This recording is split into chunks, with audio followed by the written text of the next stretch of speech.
ముందుగా మంగళాచరణ్. ఓం అజ్ఞానతిమిరాంధస్య జ్ఞానాంజనశలాకయా చక్షురున్మిలితం యేన తస్మై శ్రీ గురవే నమః. శ్రీ చైతన్య మనోభీష్టం స్థాపితం యేన భూతలే స్వయం రూపా కదా మహ్యం దదాతి స్వపదాంతికం. వందేహం శ్రీగురు శ్రీయుతాపదకమలం శ్రీగురున్ వైష్ణవాంశ్చ శ్రీరూపం సాగ్రజాతం సాగర రఘునాథాన్వితం తాం సజీవం సాద్వైతం సావధూతం పరిజన సహితం కృష్ణ చైతన్య దేవం శ్రీ రాధాకృష్ణ పాదాన్ సహగణ లలితా శ్రీ విశాఖాన్వితాంశ్చ. హే కృష్ణ కరుణా సింధో దీనబంధో జగత్పతే గోపేశ గోపికా కాంత రాధాకాంత నమోస్తుతే. తప్త కాంచన గౌరాంగి రాధే బృందావనేశ్వరి వృషభానుసుతే దేవి ప్రణమామి హరిప్రియే. వాంఛా కల్పతరుభ్యశ్చ కృపా సింధుభ్యేవ చ పతితానాం పావనేభ్యో వైష్ణవేభ్యో నమో నమః. अनंत कोटि वैष्णव वृंद की जय. जगत गुरु श्रील प्रभुपाद की जय. पतित पावन गुरु महाराज की जय. जय श्री कृष्ण चैतन्य प्रभु नित्यानंद श्री अद्वैत गदाधर श्रीवासादि गौर भक्त वृंद. हरे कृष्णा कृष्ण कृष्ण हरे हरे, हरे राम राम राम हरे हरे. हरे कृष्ण माता जी. हरे कृष्ण माता जी. हरे कृष्ण. హరే కృష్ణ. మనము పోయిన క్లాస్ లో భగవద్గీతలోని 12వ అధ్యాయం చెప్పుకుంటున్నాము, భక్తి యోగము చాప్టర్. ఈ రోజు మనము 13వ శ్లోకం నుంచి చూద్దాము. 13, 14 శ్లోకాలు చదువుతాను, ఒకసారి చూడండి. అద్వేష్ట సర్వభూతానాం మైత్రః కరుణ ఏవ చ నిర్మమో నిరహంకార సమదుఃఖ సుఖాక్షిణి సంతుష్టః సతతం యోగి యతాత్మా దృఢ నిశ్చయః మయ్యర్పితా మనో బుద్ధిర్భక్తః మే ప్రియః. హరే కృష్ణ హరే మాతాజీ. కృష్ణ. ఎవరైనా ట్రాన్స్లేషన్ చదువుతారా? నేను చదువుతాను మాతాజీ. చదవండి మాతాజీ. హరే కృష్ణ. ద్వేషమనునది లేకుండా సర్వజీవుల యద మైత్రిని కలిగిన వాడెను, మమత్వం లేని వాడెను, మిథ్యాహంకార రహితుడెను, సుఖ దుఃఖములను రెండిటిని యందును సమభావం కలవాడెను, క్షమాగుణము కలవాడెను, సదా సంతుష్టుడైన వాడెను, ఆత్మ నిగ్రహం కలవాడెను, తన మనోబుద్ధులను నా యందు లగ్నం చేసి దృఢ నిశ్చయంతో నా భక్తి యందు నియుక్తుడైనట్టి వాడెను. అగు నా భక్తుడు నాకు అత్యంత ప్రియుడు. హరే కృష్ణ మాతాజీ. Thank you Mataji.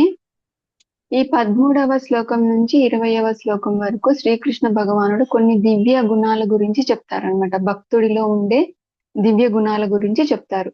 మనం కూడా శ్రీకృష్ణ భగవానుని యొక్క ప్రేమకు పాత్రులు కావాలంటే మనం కూడా ఈ గుణాలని మనలో పెంపొందించుకోవాలన్నమాట. అప్పుడే మనము శ్రీకృష్ణ భగవానుడికి ఫేవరెట్ డివోటీగా మారతాము అన్నమాట. ముందుగా 31 గుణాల గురించి శ్రీకృష్ణ భగవానుడు ఇక్కడ ఎక్స్ప్లెయిన్ చేశారు. ముందుగా ఉండేది అద్వేష్ట. అద్వేష్ట అంటే ఎవరి పట్ల ద్వేషం అనేది ఉండకూడదు అనమాట. అద్వేష్ట సర్వభూతానం అంటే ఎవరి పట్ల అసూయ గాని క్రోధం గాని మనము చూపించకూడదు అనమాట. మన ఇంట్లో వాళ్ళ పట్లనే కాదు, మన పక్కింటి వాళ్ళతో, మనతో పనిచేసే వాళ్ళతో, లేదా మానవ జాతి పట్లను అని చెప్పట్లేదు శ్రీకృష్ణ భగవానుడు. అన్ని జీవరాశుల పట్ల, అన్ని జీవుల పట్ల, సర్వ జీవుల పట్ల మనము అద్వేష్ట, ద్వేషం అనేది ఉండకూడదు, అసూయ అనేది ఉండకూడదు. ఎందుకంటే ద్వేషము ఉన్న చోట దయ ఉండదు అని చెప్తారనమాట. అందరూ శ్రీకృష్ణ భగవానుని బిడ్డలే.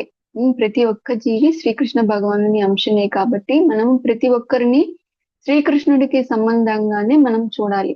అప్పుడే మనము అందరినీ ద్వేషం లేకుండా ప్రేమతో మైత్రితో ఉండగలుగుతాం అన్నమాట. నెక్స్ట్ ఏమని చెప్పారు? అద్వేష్ట. తర్వాత మైత్ర. అందరితో మనం ఎలా ఉండాలంట? ఫ్రెండ్లీగా ఉండాలంట. మైత్రి భావంతో ఉండాలి. ఎవరి మీద శత్రుత్వం అనేది పెంచుకోకూడదు. అలా అని చెప్పి అందరితో ఫ్రెండ్లీగా ఉండాలి, కానీ ఫ్రెండ్షిప్ మాత్రము భక్తులతో చేయాలి. లేదా కొంతమంది మన కృష్ణ చైతన్యానికి ముందుకు తీసుకెళ్లే వీళ్ళతో మంచి భక్తులతో సాంగత్యం చేస్తే ఏమవుతుంది? మన కృష్ణ చైతన్యం అనేది ముందు కృష్ణ చైతన్యంలో మనం ముందుకెళ్తాం. అలా కాకుండా భౌతిక వ్యక్తులతో ఇంద్రియ తృప్తిలో ఎక్కువగా ఆసక్తి ఉన్న వాళ్ళతో మనము మైత్రి ఫ్రెండ్షిప్ చేసామనుకోండి, అప్పుడు మనము కృష్ణ కాన్షియస్ లో దిగజారిపోయే అవకాశం అనేది ఉంటుంది. అందరితో ఫ్రెండ్లీగా ఉండమన్నారు భగవంతుడు, శ్రీకృష్ణ భగవానుడు. కాబట్టి నేను ఆ అందరితో ఫ్రెండ్షిప్ చేస్తాను, వాళ్ళు ఏదైనా అడిగినా చేసేస్తాను, అలా ఉండకూడదు. ఫ్రెండ్లీగా అందరితో ఉండాలి. ఫ్రెండ్షిప్ మాత్రము కొందరితోనే, వైష్ణవులతోనే, డివోటీస్ తోనే, మన కృష్ణ చైతన్యానికి ఆటంకం రాకుండా ఉండే వాళ్ళతోనే మనం ఫ్రెండ్షిప్ చేయాలన్నమాట. ఎల్లప్పుడూ మనము ఎవరి మీద కసురుకోవడము, కోపంగా ఉండడము, చిరాకు పడడము, ఇదంతా చేయకూడదు అనమాట. భక్తులు ఎప్పుడు ఎలా ఉండాలి అంటే ఎప్పుడు స్మైలింగ్ గా ఉండాలి, ఎంతూజియాస్టిక్ గా ఉండాలి. ఎలా అంటే ఇప్పుడు శ్రీల ప్రభుపాదుల వారిని చూడండి. ఆయన ఎప్పుడైతే ఆయన 108 ప్రభుపాదుల వారు 108 ఇస్కాన్ టెంపుల్స్ ని నిర్మించారనమాట. ఎప్పుడైనా ఏ టెంపుల్ కైనా శ్రీల ప్రభుపాదుల వారు వస్తున్నారు అంటే ఇంకా అక్కడ ఉండే భక్తులందరికీ పండగ అన్నమాట. ఆ పండగ వాతావరణం ఏర్పడుతుంది. అందరూ ప్రభుపాదుల వారిని ఒక్కసారైనా చూడాలి, ఒక ఫ్లవర్ అయినా ఇవ్వాలి, బొకే అయినా ఇవ్వాలి, లేదా గార్లాండ్ ఒక దండ అయినా వెయ్యాలి అన్నట్టు అందరూ ఎదురు చూస్తా ఉంటారు అనమాట. ఎప్పుడైతే ప్రభుపాదుల వారు జర్నీ చేసి దిగి టెంపుల్లోకి వస్తా ఉంటే ప్రతి భక్తుడు ఏదో ఒకటి ఫ్లవర్ ఇవ్వడము, లేదా బొకే ఇవ్వడము, లేదా గార్లాండ్ వేయడమో చేస్తా ఉంటారు అనమాట. ప్రభుపాదుల వారు గార్లాండ్ వేస్తే ఎవరైనా భక్తుడు వాళ్ళ సైడ్ వాళ్ళని చూసి స్మైల్ ఇచ్చి ఆ తర్వాత మళ్ళీ ఆ గార్లాండ్ తీసి వాళ్ళకే ఇస్తారనమాట. ఎవరైనా పువ్వు ఇచ్చినా, బొకే ఇచ్చినా ప్రతి ఒక్కరిని చూస్తారు, మళ్ళీ తర్వాత స్మైలింగ్ ఇస్తారు, ఆ తర్వాత వాళ్ళతో ప్రతిస్పందిస్తున్నట్టు చేస్తారనమాట. చూడండి, ఎంత జర్నీ చేసినా అంత వయసుకి 70 ఏళ్ళ పైననే ఉంటుంది ప్రభుపాదుల వారికి. కానీ డివోటీస్ ని చూడగానే అందరి పట్ల ఆ కరుణ, ప్రేమ అనేది శ్రీ ప్రభుపాదుల వారికి ఉంటుందన్నమాట. అంటే ఇక్కడ ఏం చెప్తారు అంటే భక్తులు ఎలా ఉండాలి అంటే వాళ్ళని చూడగానే మిగతా వాళ్ళకి అబ్బా మనం కూడా భక్తి చేయాలి, వీళ్ళలాగా మనం కూడా భక్తి చేయాలి, జపం చేయాలి అని అనిపించాలంట. ఇప్పుడు మనము ఒక సినిమా రిలీజ్ అయింది అనుకోండి, దానికంటే ముందు ఏం రిలీజ్ చేస్తారు? ఒక టీజర్ రిలీజ్ చేస్తారనమాట. టీజర్ ని చూడగానే మనకి అనిపిస్తుంది అది టీజర్ లో బాగుంటే గనా మనం కూడా సినిమాకి వెళ్ళాలి అనిపిస్తుంది అనమాట. అట్లనే ఈ భక్తులని చూస్తే భక్తులు ఆధ్యాత్మిక జగత్తులో మనుషులు ఎలా ఉంటారు అనేది భక్తులు చూపిస్తారనమాట. ఆ భక్తులు టీజర్ అన్నమాట. మనం ఆ భక్తుల్ని చూసి మనం కూడా అక్కడికి వెళ్తే ఇలా సంతోషంగా ఉండొచ్చు, అందరితో హ్యాపీగా ఉండొచ్చు అనే ఒక భావం అనేది మనకు వస్తుంది అనమాట. కాబట్టి గొప్ప గొప్ప భక్తులు, గొప్ప గొప్ప గురువులు ఎప్పుడు అందరితో ద్వేషం లేకుండా, ఎప్పుడు ప్రసన్నంగా, ఎప్పుడు స్మైలింగ్ గా, ఎప్పుడు ఎంతూజియాస్టిక్ గా, ఎప్పుడు ఎవరెవరిని శ్రీకృష్ణ భగవాన్తో కనెక్ట్ చేద్దామా అన్నట్లుగా ఉంటారనమాట. అది మైత్రహ అంటే. కరుణ అంటే ఏంటి అంటే మనం పోయిన క్లాస్ లో మైత్రహ కరుణ ఏవచ మనం పోయిన క్లాస్ లో చెప్పుకున్నాము. కరుణ అంటే ఎవరు ఎక్కువ గొప్ప కరుణా స్వరూపులు అంటే ఎవరైతే తను కృష్ణ చైతన్యం గురించి తెలుసుకున్నారు, భగవద్గీత జ్ఞానాన్ని తెలుసుకున్నారు, హరే కృష్ణ మహామంత్రాన్ని జపం చేస్తున్నారు, వాళ్ళు లబ్ధి పొందుతున్నారు, వాళ్ళు ఆనందపడుతున్నారు. ఇదే ఆనందాన్ని,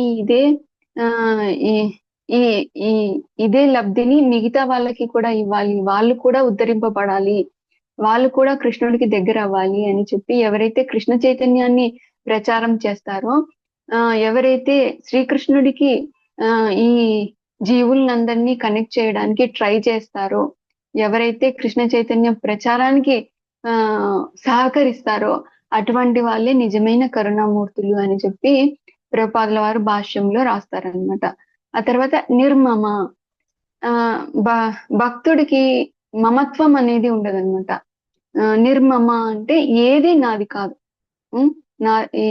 ఇప్పుడు ఈ ఇల్లు, కొంతమంది ఎలా ఉంటారంటే ఈ ఇల్లు నాది, ఈ ఫ్యాక్టరీ నాది, ఈ ధనమంతా నాది, ఈ బ్యాంక్ బ్యాలెన్స్ నాది, ఆ ఇంకా ఈ భూములు నావి. అలా ప్రతి ఒక్క దాని మీద వాళ్ళు స్వామి భావం అనేది ఏర్పరచుకుంటారు అనమాట. కానీ యాక్చువల్ గా ఏది మనది కాదు. ఇప్పుడు ఇల్లు మనది అంటే ఆ ఇల్లు మనదే కదా మాతాజీ, మన మన పేరుతోనే కదా ఉంది, అలా అనుకోవచ్చు మనము. కానీ మనము ఏది దీన్ని కట్టడానికి ఉపయోగించిన ఇసుకైతే ఏమి, రాళ్ళైతే ఏమి, ఆ ఇటుకలైతే ఏమి, ఏది మనం తయారు చేయలేదు. ఉం?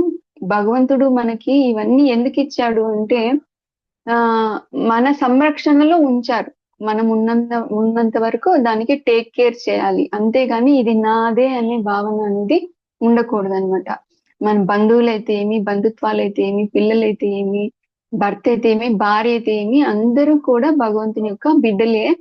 కానీ ఇప్పుడు నా సంరక్షణలో భగవంతుడు వీళ్ళని ఉంచారు, ఆ భావంలోనే మనము ఉండాలి. అంతేగాని విపరీతమైన అటాచ్మెంట్ దేని మీద పెంచుకోకూడదు. పెంచుకుంటే ఏమవుతుంది అంటే అది లేనప్పుడు, అది దొరకనప్పుడు మనము నిరుత్సాహపడతాము, బాధకి గురి అవుతాము, డిప్రెషన్ కి వెళ్తాము. ఈ నిర్మమ అనే దానికి ఒకటి చక్కని స్టోరీ ఉందన్నమాట. ఒకసారి ఏమవుతుందంటే ఒక సన్యాసి ఒక రాజు దగ్గరికి వస్తాడనమాట. రాజు దగ్గరికి వస్తే రాజు ఆ సన్యాసిని ఎంతో సాదరంగా ఆహ్వానిస్తాడు. ఆహ్వానించి ఆ ఆ, చాలా బాగా రిసీవ్ చేసుకుని, "ఓ స్వామి, మీరు ఈ రోజు మా రాజా ప్రసాదంలో ఉండండి, ఆతిథ్యం స్వీకరించండి మా ఆతిథ్యము" అని అంటారంట. అంటే అప్పుడు ఆ సన్యాసి ఏమంటారు అంటే అదే సత్రంలో ఉండమంటున్నారా అని అంటారనమాట. అంటే గిన అప్పుడు రాజు ఏమంటారంటే ఆ స్వా స్వామి, నేను ఉండమనేది సత్రంలో కాదు, మా ఇంట్లో, మా మా రాజప్రసాదంలో మా ఇంట్లో ఉండమని అంటున్నాను అంటే, అదే సత్రంలో ఉండమంటున్నారా అని అంటారనమాట సన్యాసి. అంటే కన్నా లేదు స్వామి, మా ఇంట్లో, మా సొంత ఇంట్లో ఉండమంటున్నాను నేను అని అంటారనమాట. అంటే కన్నా మరి రెండిటికి తేడా ఏంటి అని అడుగుతారనమాట సన్యాసి రాజుని. అడిగితే కన్నా అప్పుడు రాజు ఏమంటారంటే, చూడండి స్వామి, సత్రం అంటే మనము వస్తాము, కొన్ని రోజులు ఉంటాము, ఒక 4-5 కొన్ని రోజులు మనకి ఎంత మన పని అయిపోగానే మనం వెళ్ళిపోతాము. అదే ఇల్లు అంటే మనం రోజు ఉండేది, మనం పర్మనెంట్ గా ఉండేది, అది ఇల్లు అని అంటారు. ఓహో ఓహో అని చెప్పి అది సరేలే ఉంటాను అని చెప్పి వెళ్తారనమాట. ఆ తర్వాత మంచిగా ప్రసాదం అది అరేంజ్ చేస్తారు. ఆ సన్యాసి అంత బాగా అన్ని ఫీస్ట్ తీసుకుంటారు. ఆ తర్వాత అడుగుతారనమాట సన్యాసి, "ఓ రాజా, మీ తాతగారు ఎక్కడున్నారు, కనబడ్డం లేదే" అని అంటారనమాట. అంటే గన అప్పుడు రాజు ఏమంటారంటే, "ఇక్కడే ఉండేవాళ్ళు, ఇప్పుడు చనిపోయినారు, వెళ్ళిపోయినారు" అని అంటారనమాట. అంటే ఓహో అని అంటారు. "సరే రాజా, మీ నాన్నగారు ఎక్కడున్నారు ఇప్పుడు, ఇంతకు ముందు వచ్చినప్పుడు ఉండినారే మీ నాన్నగారు, ఇప్పుడు లేరే, ఇప్పుడు కనిపించట్లేదే" అంటే, "అవును స్వామి, ఈ మధ్యనే ఆయన చనిపోయినారు కాబట్టి లేరు" అని చెప్తారనమాట. అదే కదా నేను అంటున్నది, మీ తాతగారైనా సరే, మీ నాన్నగారైనా సరే, మీరైనా సరే, మీరు ఉన్నన్ని రోజులు మాత్రమే ఇది. ఆ తర్వాత వెళ్ళిపోవాల్సిందే కదా, అప్పుడు మీ ఇల్లు అని అనరు కదా అని అంటారనమాట. అప్పుడు రాజుకి అర్థమవుతుందన్నమాట. అంటే సన్యాసి ఏం చెప్తున్నాడు అనేది అర్థమవుతుంది. వేటి మీద స్వామి భావం అనేది పెంచుకోకూడదు. ఏది కూడా అన్ని కూడా శ్రీకృష్ణుని యొక్క సంపదనే. మన టేక్ కేర్ లో, మన సంరక్షణలో కొంతకాలము భగవంతుడు ఉంచాడు. అంతేకాని వాటి మీద మనము స్వామి భావం అనేది పెంచుకోకూడదు అని చెప్తాడనమాట. ఆ ఇప్పుడు నెక్స్ట్ క్వాలిటీకి వెళ్దాము. నిరహంకార అంటే ఎవరికి అహంకారం భక్తులకి అహంకారం అనేది ఉండకూడదు అని అంటారనమాట. అహంకారం అంటే ఇది ఇది నా వల్లనే జరిగింది, ఈ పని నేను చేయడం వల్లనే ఇది బాగా వచ్చింది అని క్రెడిట్ అంతా వాళ్ళు తీసుకుంటా ఉంటారనమాట. అప్పుడు ఆ అది అది తప్పు అని అంటారనమాట. అంటే మనము చిన్న మనలో మనకు కొంచెము బ్యాంక్ బ్యాలెన్స్ ఉన్నదనుకోండి, లేదా ఆ మనకి బ్యాంక్ బ్యాలెన్స్ హరే కృష్ణ, లేదా మన చిన్న ఇల్లు చూసుకొని, ఏదో ఒక చిన్న దాన్ని చూసుకుని మనం ఏమంటాము అంటే గన ఇది నాది, ఇది నాకు గర్వం అనేది వస్తుందన్నమాట. కానీ శ్రీకృష్ణ భగవానుడికి ఎంతటి ఐశ్వర్యం ఉందండి, ఎవరైనా చెప్తారా? శ్రీకృష్ణ భగవానుడికి. హరే కృష్ణ. హరే కృష్ణ మాతాజీ. ఆ, ఏ- శ్రీకృష్ణ భగవానునికి 6 రకాల ఐశ్వర్యాలు ఉన్నాయి. అతి సౌందర్యము, అతి సంపూర్ణమైన జ్ఞానము, సంపూర్ణమైన వైరాగ్యము, సంపూర్ణమైన అందము, సంపూర్ణమైన ఐశ్వర్యము అని 6 రకాల ఐశ్వర్యాలు ఉన్నాయి మాతాజీ. హరే కృష్ణ. అంటే ఈ ఫోటో చూస్తున్నారా? మీకు వస్తా ఉందా ఫోటో? శ్రీకృష్ణుడు సుధాముడు వస్తుంది మాతాజీ. ఫోటో కనిపిస్తుంది. కనిపిస్తుంది మాతాజీ. అంటే శ్రీకృష్ణుడు షడ్గుణైశ్వర్య సంపన్నుడైనా సరే, ఒక వైష్ణవుడు, ఒక భక్తుడు ఇంటికి రాగానే సాదరంగా ఎదురెళ్ళి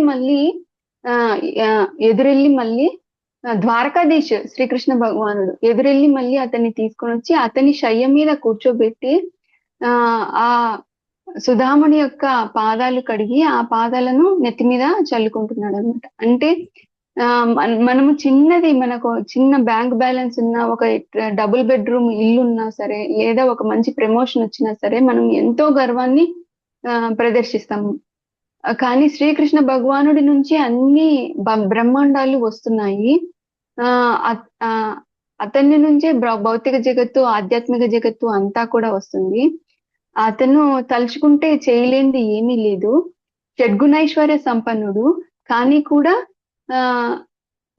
అహంకారం అనేది ఏమీ లేదనమాట. ఒక బ్రాహ్మణుని చూడగానే, వైష్ణవుని చూడగానే ఎంతగా సేవ చేస్తున్నాడో చూడండి. అలా ఉండాలి మనం కూడా. అహంకారం అనేది ఒక చిన్నది మనం సంపాదించగానే నేను గొప్ప అనే ఫీలింగ్ మనకి రాకూడదనమాట. అలా నిరహంకారగా ఉండాలి అని చెప్తున్నారనమాట. ఆ తర్వాత క్వాలిటీకి వెళ్తాము. సమా దుఃఖ సుఖాక్షమి. అంటే ఇక్కడ భగవంతుడు ఏం చెప్తున్నారంటే గన,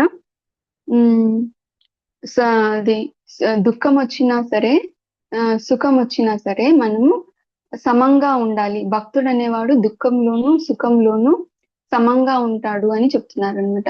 అంటే సుఖంలో సుఖం వచ్చినప్పుడు ఉప్పొంగిపోవడము, దుఃఖం వచ్చినప్పుడు కుంగిపోవడము, ఇంకా నా లైఫే వేస్ట్ అనుకోవడము, అలాంటిదంతా మనము చేయకూడదు. ఎందుకు అంటే భక్తుడు ఎందుకు అలా సమంగా ఉండగలుగుతాడు అంటే గన, అతను ప్రతి దాంట్లో కృష్ణుడి యొక్క హస్తాన్ని చూస్తాడన్నమాట. He sees in everything Krishna's hand. అంటే భగవంతుని యొక్క శాంక్షన్ లేకుండా ఏమీ జరగదు. అది నాకు ఏమి జరిగినా కూడా, నాకు ఈ కష్టం వచ్చింది, ఈ నష్టం వచ్చింది, ఏది జరిగినా కూడా అది నా పూర్వకర్మ ఫలము వల్లనే, నా పాపకర్మ ఫలము వల్లనే వస్తుంది తప్ప వేరొకరు ఎవరు దీనికి కారణం కాదు.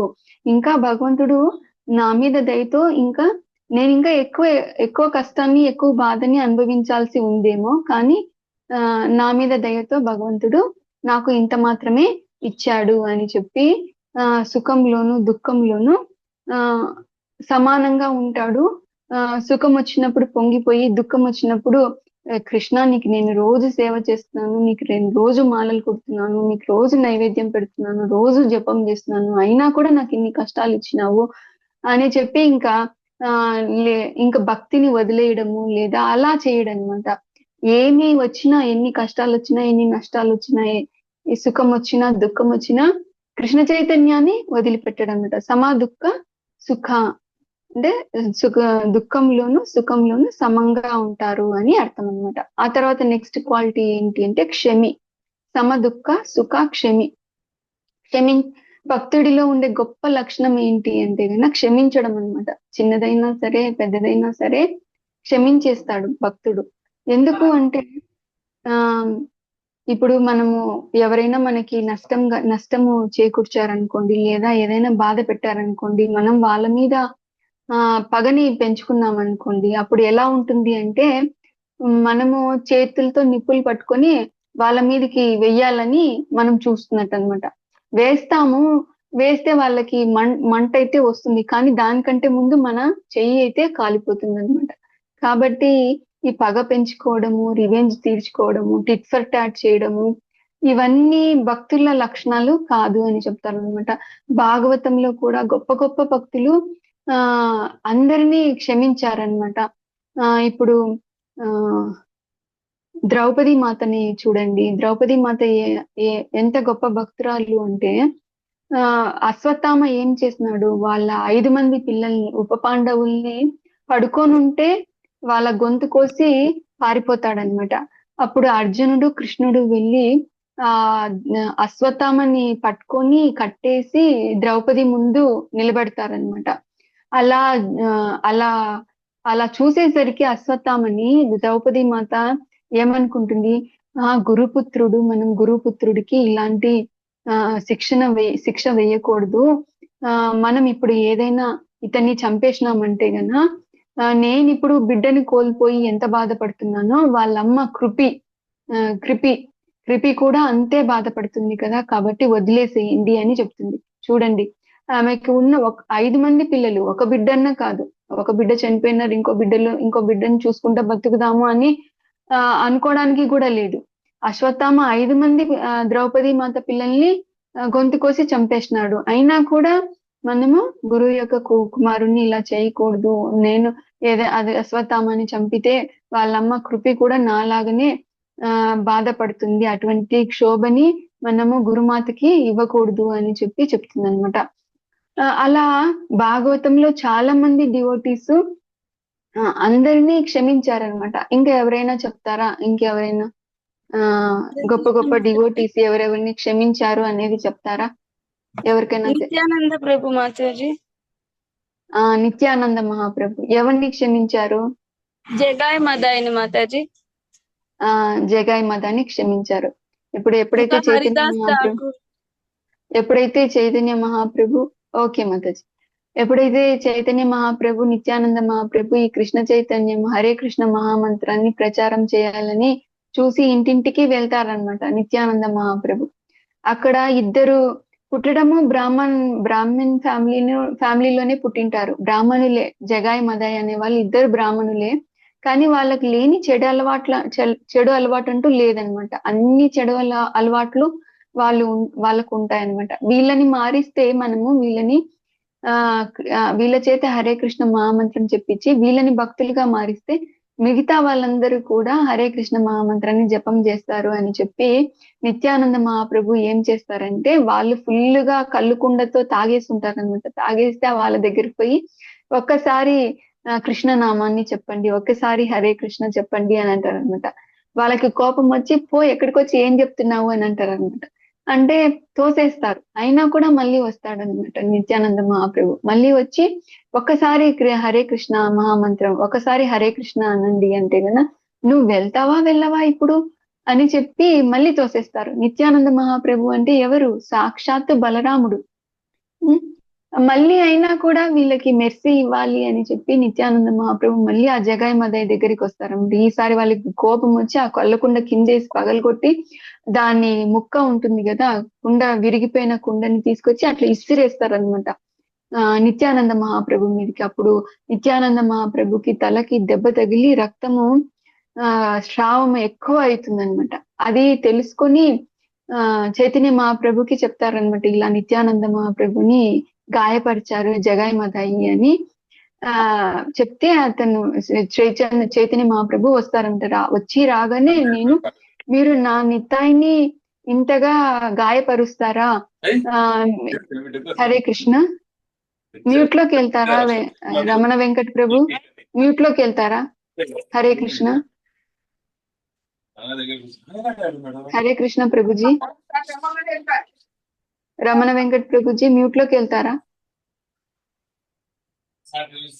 అందరూ మ్యూట్ లోకి వెళ్ళండి.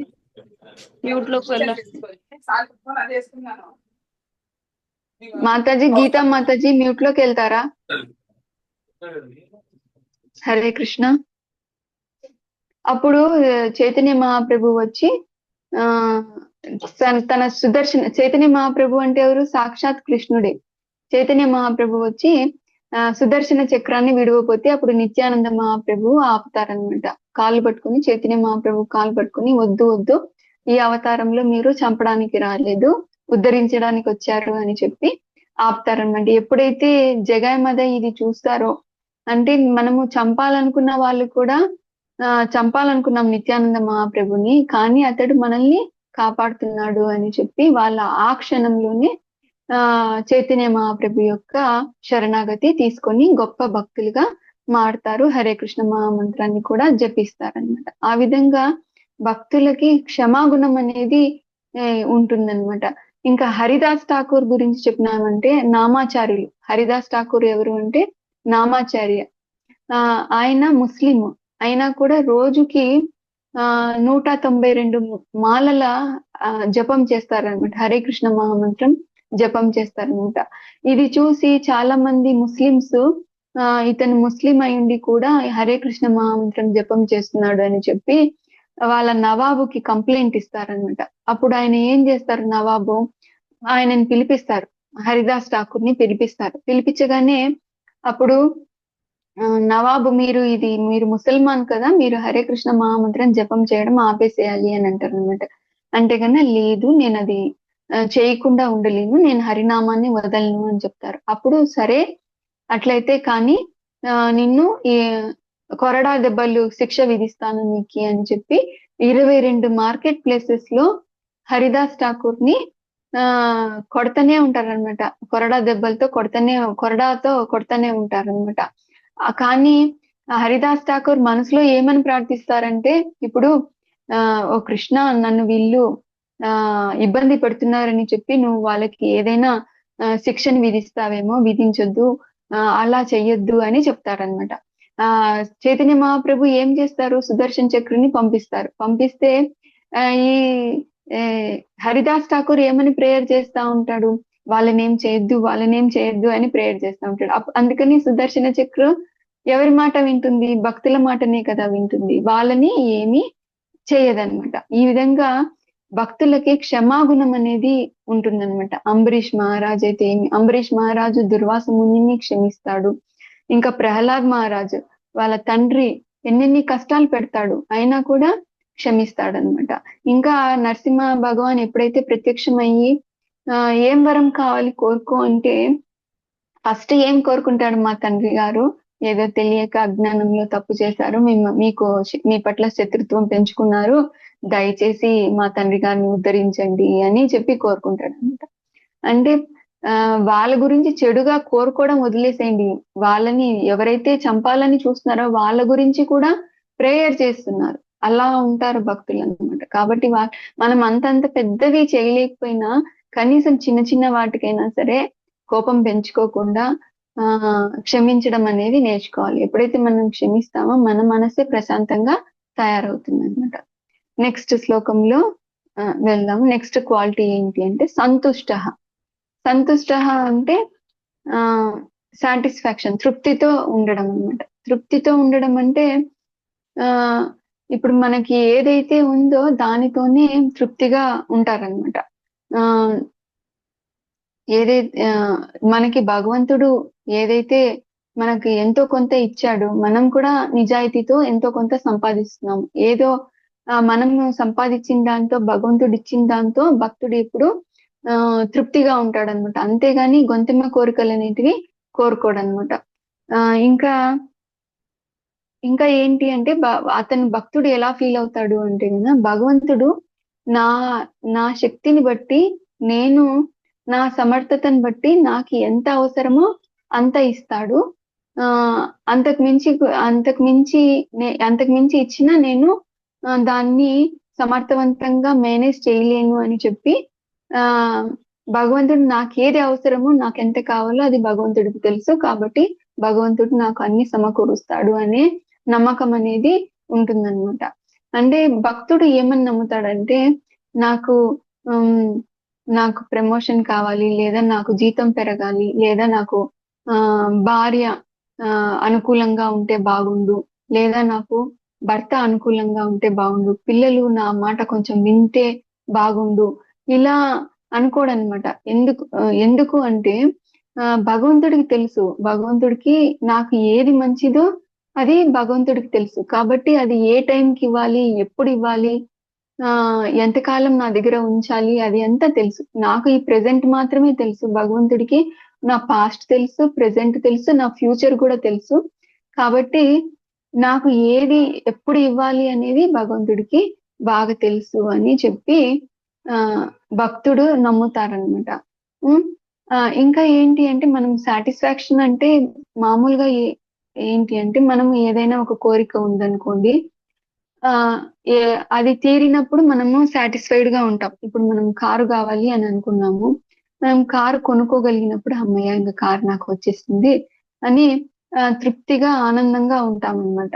కానీ ఆ ఆనందం అనేది ఎంతసేపు ఉంటుంది, మళ్ళీ ఇంకో కోరిక కలగనంత వరకే ఉంటుంది అనమాట. కాబట్టి సాటిస్ఫాక్షన్ అనేది మనకి ఎప్పుడు మన కోరికను తీర్చుకోవడం వల్ల వచ్చే సాటిస్ఫాక్షన్ అనేది అది ఎక్కువ కాలం అనేది ఉండదన్నమాట.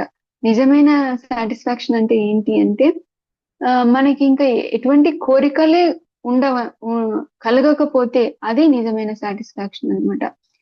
కోరిక 2 రకాల సాటిస్ఫాక్షన్లు. అది ఏంటి అంటే మొదటిది ఏంటి అంటే మన కోరికను తీర్చుకోవడం ద్వారా కలిగే సాటిస్ఫాక్షన్. అది ఎక్కువ కాలం ఉండదు. ఎందుకంటే ఇంకో కోరిక ఎలాగో వస్తుంది. ఇంకొకటి రెండోది ఏంటి అంటే సరైన జ్ఞానం ఉండి కృష్ణ చైతన్యంలో ఉంటూ భగవంతుడి మీదనే నమ్మకం ఉంచి భగవంతుడికి నాకు ఎంత సమర్థత ఉందో భగవంతుడికి తెలుసు. కాబట్టి భగవంతుడు ఇచ్చిన దాంతో నేను తృప్తిగా ఉంటాను. నాకు ఇంకా ఎటువంటి కోరికలు లేవు. ఆ కోరికలు లేకపోయినా కూడా మనము సాటిస్ఫైడ్ గా ఉండగలుగుతాం అనమాట. రెండవ రకమే మనము ఆ సాటిస్ఫాక్షన్ అనేది ఎల్లకాలము అనేది ఉంటుందంట. అంటే ఫస్ట్ రకం కోరికలు తీర్చుకోవడం ద్వారా వస్తే, రెండో రకము జ్ఞానం ద్వారా వస్తుంది. జ్ఞానం ద్వారా వచ్చిన సంతుష్టి అంటే సాటిస్ఫాక్షన్ అనేది ఎక్కువ కాలం ఎప్పటికీ చెక్కు చెదరదు అనమాట. నెక్స్ట్ క్వాలిటీకి వెళ్తాము. సంతుష్ట సతతం యోగి. యోగి అంటే మనము ఎవరైనా సన్యాసిని చూసి గడ్డం పెంచుకొని లేదా కాషాయ వస్త్రాలు ధరించి వాళ్ళే యోగులేమో అనుకుంటాం అనమాట. కానీ యోగి అంటే ఎవరు అంటే ఎల్లప్పుడూ కృష్ణ చైతన్యంలో ఉండే వాళ్ళే నిజమైన యోగులు అనమాట. ఎల్లప్పుడూ కృష్ణునితో అనుసంధానం, వాళ్ళ మనసునైతేనేమి వాళ్ళ బుద్ధినైతేనేమి శ్రీకృష్ణుడి పైననే లగ్నం చేసి ఎల్లప్పుడూ కృష్ణునితో అనుసంధానంగా ఉండే వాళ్ళే నిజమైన యోగులు అనమాట. అలా మనము 24 గంటలు ఎలా ఉంటాం మాతాజీ, అలా వాళ్ళు ఒక 24 అవర్స్ కృష్ణ చైతన్యంలోనే ఉండడానికి ట్రై చేసే వాళ్ళే నిజమైన యోగులు. అలా 24 అవర్స్ శ్రీ కృష్ణ చైతన్యంలోనే ఎలా ఉండగలుగుతాము, అది చేయలేం కదా అని మనకి డౌట్ రావచ్చు అనమాట. ఇప్పుడు ఎగ్జాంపుల్ ఒకటి చిన్న ఉదాహరణ చెప్తాము. ఇప్పుడు మన ఇంట్లో ఎవరికైనా మన ఇంట్లో పిల్లలకి ఎవరికైనా బాగలేదు అనుకోండి, ఏదైనా జ్వరం వచ్చింది అనుకోండి, కానీ ఆ రోజు మీకు లీవ్ పెట్టడానికి కుదరలేదు, డ్యూటీకి వెళ్లాల్సి వచ్చింది.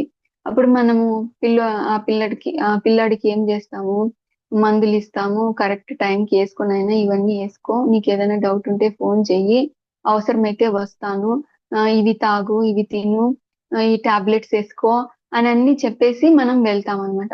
మనం డ్యూటీకి వెళ్ళినా మనము అక్కడ మన పని మనం చేస్తా ఉంటాము. కానీ మనసులో ఏముంటుంది, బాబు మాత్రలు వేసుకున్నాడో లేదో, బాబు తిన్నాడో లేదో, మనం మన డ్యూటీ ఫైల్స్ అన్ని చూస్తాము, మనం కావాల్సిన పని అంతా చేస్తూనే ఉంటాము. కానీ మనసులో మాత్రము బాబు గురించి చింతన అనేది జరుగుతుంటుంది.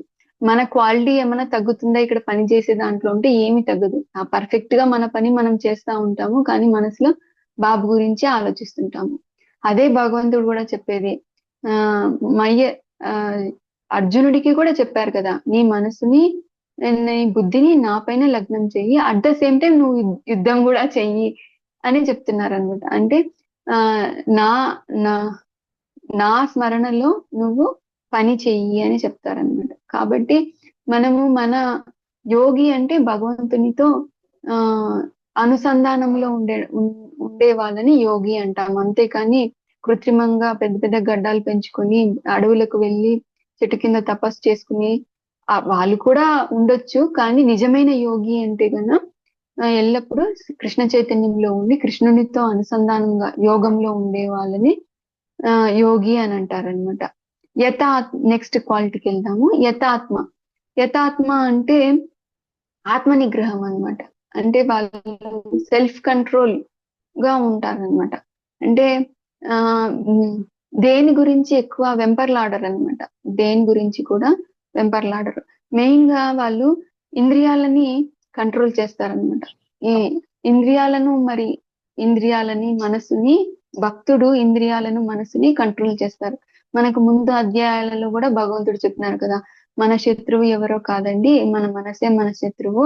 ఎప్పుడైతే మనము మనసుని కంట్రోల్ చేయకుండా మనసు చెప్పినదంతా చేస్తూ పోతున్నామంటే అదే మన శత్రువుగా మారుతుంది. అదే మనం మనసుని కంట్రోల్లో పెట్టుకొని మనం బుద్ధి చెప్పినట్లు మనం ఏది మంచిదో ఏది మంచిది కాదో తెలుసుకొని అది మాత్రమే ఆ పని మాత్రమే చేస్తూ దాన్ని మాత్రమే సేకరిస్తూ ఉంటే అప్పుడు మనస్సుని కంట్రోల్ చేయగలిగితే అదే మన గొప్ప మిత్రుడు అని కూడా చెప్తారనమాట. అట్లా భక్తుడు మనసుని ఇంద్రియాలను నిగ్రహిస్తారనమాట. ఫస్ట్ ఇంద్రియాలని నిగ్రహించాలంటారనమాట. ఇంద్రియాల నిగ్రహం అయితే ఇప్పుడు ఏదైనా మనకి మంచి మ్యూజిక్ వచ్చింది అంటే మన చెవులు అటు వెళ్ళిపోతాయి అనమాట. అట్లా కాకుండా మనము ఇప్పుడు భగవద్గీత భాగవతం చదువుతున్నాం అనుకోండి, మంచి మ్యూజిక్ లేదా మంచి సినిమానో వచ్చింది అనుకోండి, ఇది ఇక్కడ వదిలేసి అక్కడ వెళ్ళిపోయినాము అంటే అప్పుడు మన మనసు కంట్రోల్లో లేనట్టు అనమాట. చూడు ఉంటుంది, ఫస్ట్ ఇది క్లాస్ అవ్వని, మనం ఫస్ట్ ఇది కంప్లీట్ చేయాలి, ఆ తర్వాత నేను ఏదైనా చూడాలి అని మనము అనుకున్నామంటే అది మన మనస్సు కంట్రోల్లో ఉన్నట్టు అనమాట. ఎలా మనము కంట్రోల్ చేయగలుగుతాము మన ఇంద్రియాలని? ఎవరైనా చెప్పగలుగుతారా? మన ఇంద్రియాలని ఎలా మనము కంట్రోల్ చేయగలుగుతాం? మన మనస్సుని మనము ఎలా కంట్రోల్ చేయగలుగుతాం? భక్తులు ఎలా కంట్రోల్ చేస్తారు? ఎవరైనా చెప్పగలుగుతారా? హరే కృష్ణ. హరే కృష్ణ మాతాజీ. చెప్పండి మాతాజీ. స్వీకరించడం ద్వారా మాతాజీ ప్రసాదం. ఓకే, ఇప్పుడు మన మన Hare Krishna Mataji. Thank you Mataji. Main గా నాలుకని కంట్రోల్ చేయడం చాలా కష్టము అని చెప్తారనమాట. అన్ని ఇంద్రియాలలోకి నాలుకని కంట్రోల్ చేయడం చాలా కష్టం అని చెప్తారు. అది మనం ఎలా కంట్రోల్ చేయాలి అంటే గన ప్రసాదమే తినడం ద్వారా మరియు మన నాలుకతో హరే కృష్ణ మహామంత్రాన్ని జపం చేయడం ద్వారా మనము నాలుకని కంట్రోల్ చేయొచ్చు అని అంటారు. అంటే మన ఇంద్రియాలని బలవంతంగా ఆపకూడదు అనమాట. అంటే కళ్ళతో మనము ఈ భౌతిక విషయాలను చూడకూడదు అని చెప్పి కళ్ళు మూసుకోవడము, లేదా చెవులతో మనము ఈ భౌతికమైన సినిమాలు గాని వినకూడదు అని చెప్పి చెవులు మూసుకొని ఎక్కడో ఇప్పుడు యోగులు అలానే కదా చేసేది. ఒక ఏకాంత ప్రదేశానికి వెళ్ళి వాళ్ళు ఏ డిస్టర్బెన్స్ లేకుండా వాళ్ళ ఇంద్రియాలని కంట్రోల్ చేస్తారనమాట. కానీ అది ఆర్టిఫిషియల్ మెథడ్. ఎప్పుడైనా సరే ఎప్పుడైనా ఇంద్రియ వస్తువుల తారసపడినారు అంటే అప్పుడు వాళ్ళు మళ్ళీ వాటికి అట్రాక్ట్ అవుతారు అనమాట. నిజమైన కంట్రోల్ ఎలా చేయాలి అంటే మన ప్రతి ఒక్క ఇంద్రియాన్ని శ్రీకృష్ణుని సేవలో వినియోగించాలన్నమాట. ఇప్పుడు కళ్ళుతో మనం చూడాలి. వేటిని చూడాలి? శ్రీకృష్ణుని యొక్క దివ్యమంగళ విగ్రహాన్ని చూడాలి. మనం చెవులతో వినాలి. వేటిని వినాలి? భక్తుల సాంగత్యంలో భగవంతుని యొక్క నామరూప గుణలీలల గురించి వినాలి. నోటితో మనం మాట్లాడాలి. ఏది మాట్లాడాలి? భగవంతుని యొక్క నామరూప గుణలీలలని కీర్తించాలి. అలా ప్రతి ఇంద్రియాన్ని మనము శ్రీకృష్ణుని సేవలో ఉపయోగించినట్లయితే ఎప్పుడైతే ఆ హయ్యర్ టేస్ట్ అనేది మనము మన ఇంద్రియాలకు అలవాటు చేశామంటే ఈ లోయర్ టేస్ట్ అనేది ఈ భౌతిక ఇంద్రియ తృప్తి ద్వారా వచ్చే ఈ సుఖము అనేది, ఈ లోయర్ టేస్ట్ అనేది, ఆ సంతోషం అనేది మనకి మెల్లమెల్లగా తగ్గుతుంది. ఎప్పుడైతే హయ్యర్ టేస్ట్ ఇస్తామో మన ఇంద్రియాలకి ఈ లోయర్ టేస్ట్ అనేది పోతుంది. కాబట్టి మనము మామూలుగా యోగులు ఏం చేస్తారు? బలవంతంగా ఇంద్రియాలని ఆపుతారు. అది చాలా కష్టం. విశ్వామిత్ర ఎగ్జాంపుల్ ఏంటి? విశ్వామిత్ర మహాముని ఆయన ఎన్నో సంవత్సరాలు ఏకాంత ప్రదేశానికి వెళ్ళి ఇంద్రియాలను కంట్రోల్ చేయడానికి ట్రై చేస్తాడు. కానీ ఎప్పుడైతే మేనక వచ్చి మేనక వస్తుందో ఆమె అందెల చెప్పుడు వినగానే విశ్వామిత్ర మహాముని డిస్టర్బ్ అయిపోతారనమాట. అప్పుడు యోగంలో నుంచి తప్పుకుంటారు. అలా కాకుండా మనము మన ఇంద్రియాలకి బలవంతంగా కంట్రోల్ చేయకూడదు. వాటికి వేరే వ్యాపకం ఇవ్వాలన్నమాట. అంటే శ్రీకృష్ణుని సేవలో వినియోగించాలన్నమాట. ఆ విధంగా ఇంద్రియాలను మనం కంట్రోల్ చేయాలి. ఆ విధంగానే మనము మనసుని కూడా కంట్రోల్ చేయాలన్నమాట. యథాత్మ అంటే ఆత్మ నిగ్రహము, సెల్ఫ్ కంట్రోల్ అన్నమాట. దృఢ నిశ్చయ. నెక్స్ట్ ఏంటి అంటే కనుక దృఢ నిశ్చయ అంటే మనము ఈ భక్తియుక్త సేవల భక్తులు ఎప్పుడు దృఢంగా భక్తిలో నెలకొంటారనమాట. ఇలా కాదు, మామూలుగా అందరు ఏం చేస్తారు, మనం ఏదైనా పండగ వచ్చినప్పుడు ఆ రోజు మాత్రము శుచిగా చేసి ఆ రోజు మాత్రం పూజ బాగా గట్టిగా చేసి మిగతా రోజులంతా కూడా రిలాక్స్ అయిపోతారనమాట. పండగ వచ్చిన రోజు లేదా కార్తీక మాసంలో ఆ నెలంతా లేదా పురుషోత్తమ మాసంలోనూ లేదా ఏకాదశి రోజును ఏదైనా పండగ వచ్చినప్పుడు మాత్రము మనము శుచిగా ఉండి భక్తి చేసి మా పూజలు అనేటివి చేసి మిగతా రోజుల్లో వదిలేయడము అలా ఉండకూడదు అనమాట. దృఢంగా ఉండాలి మన భక్తియుక్త సేవ. ఏ లాభం వచ్చినా నష్టం వచ్చినా కష్టమైన సుఖమైన సంతోషమైన దుఃఖమైన ఎప్పుడు మనము కృష్ణ చైతన్యాన్ని వదలకూడదు. ఎప్పుడు అలా దృఢత్వంతో స్టేబుల్ గా ఉండాలన్నమాట. కృష్ణ చైతన్యంలో స్టేబుల్ గా ఉండాలి. అప్పుడప్పుడు కొంచెము దిగజారొచ్చు, ఎందుకంటే మాయ అనేది చాలా పవర్ఫుల్. కానీ పూర్తిగా పడిపోకూడదు అనమాట. దృఢంగా మనము ట్రై చేయాలన్నమాట. కృష్ణ చైతన్యంలో ఉండడానికి ట్రై చేయాలన్నమాట. ఆ తర్వాత మయ్యర్పిత మనోబుద్ధి అంటే శ్రీకృష్ణ భగవానుడు ఏమని అడుగుతా ఉన్నారు, మనల్ని అడుగుతున్నారు. ఏమని అడుగుతున్నారు అంటే నాకు పంచభక్ష పరమాణాలు పెట్టండి అని అడుగుతున్నారా? అడగడం లేదు.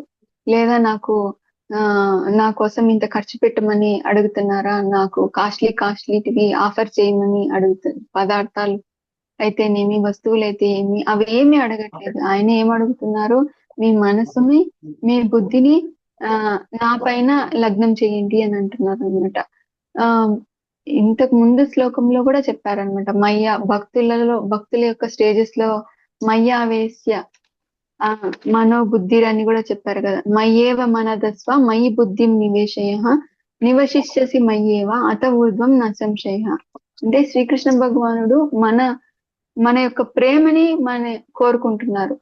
మన ప్రేమతో ఇతను ఎంతగా నన్ను కోరుకుంటున్నారు, తన మనసులో నాకు ఎంతగా స్థానం ఇచ్చారు అదే చూస్తున్నారు తప్ప నువ్వు ఎంత ఖరీదైన భోగా పెట్టావా, ఎంత ఖరీదైన మాలలు కుట్టావా, ఇది చూడడం లేదనమాట.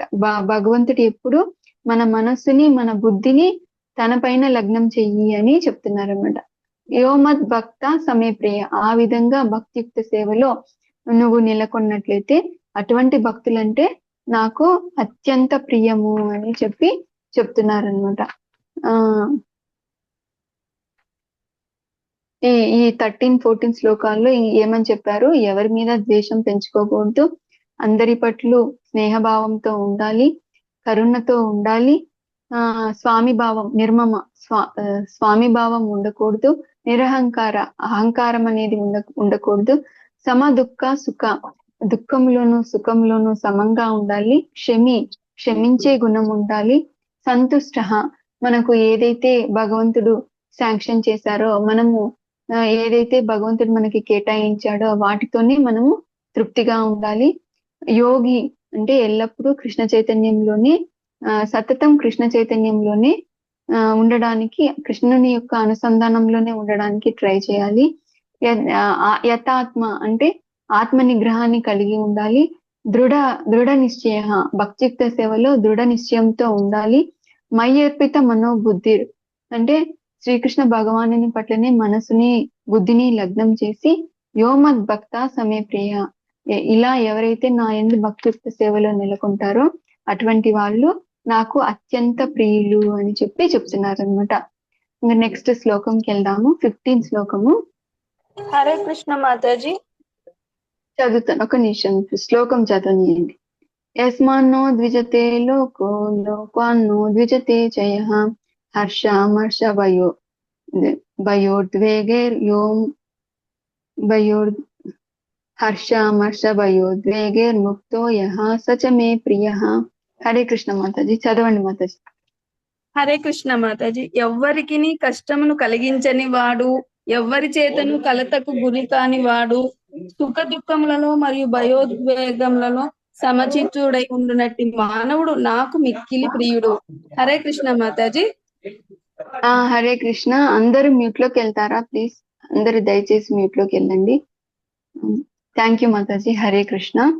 ఈ శ్లోకంలో శ్రీకృష్ణ భగవానుడు ఏం చెప్తున్నాడంటే, యస్మాన్నో ద్విజతే లోకోన్నో ద్విజతే చయః అంటే భక్తుడు అనేవాడు ఎవరికి కలత కలిగించడు, కష్టము కలిగించడు. అదే విధంగా అతను ఎవరి చేత కలతకు గురి కాడు అని కూడా చెప్తున్నారు అనమాట. అంటే ఎవరికి భక్తుడు కష్టం కలిగించడు, కలత కలిగించడు. తన మాటలతో అయితే తన చేతలతో. హరే కృష్ణ మాతాజీ. మ్యూట్ లోకి వెళ్తారా? హరే కృష్ణ.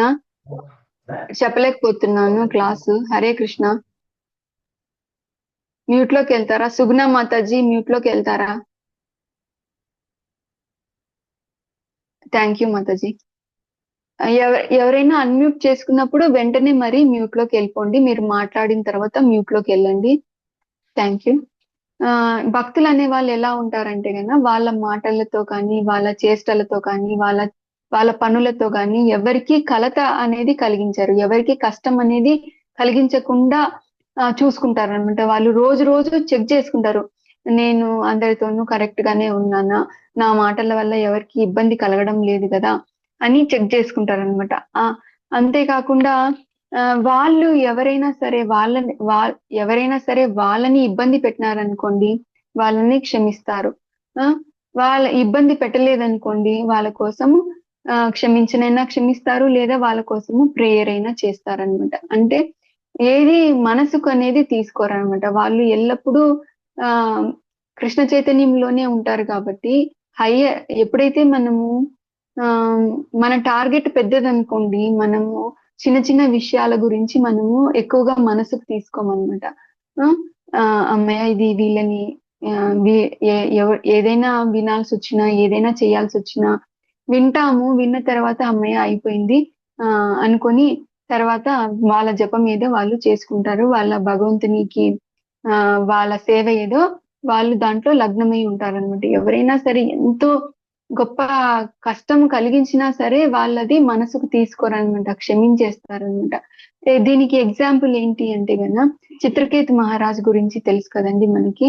ఒకసారి చిత్రకేతు మహారాజు ఏమవుతుంది, చిత్రకేతు మహారాజు గొప్ప వైష్ణవుడు అనమాట. ఒకసారి ఆయన గంధర్వుడు. ఒకసారి ఏమవుతుందంటే ఆయన విమానంలో పోతా ఉంటే కైలాసం మీదుగా పోతా ఉంటారనమాట. పోతా ఉంటే అప్పుడు ఏమవుతుంది అంటే కైలాసం మీదుగా పోతా ఉంటే ఏమవుతుంది అంటే, ఇప్పుడు కనిపిస్తా ఉందా అండి? ఫోటో కనిపిస్తా ఉందా? హరే కృష్ణ. లేదు మాతాజీ, కనబడడం లేదా? హరే కృష్ణ.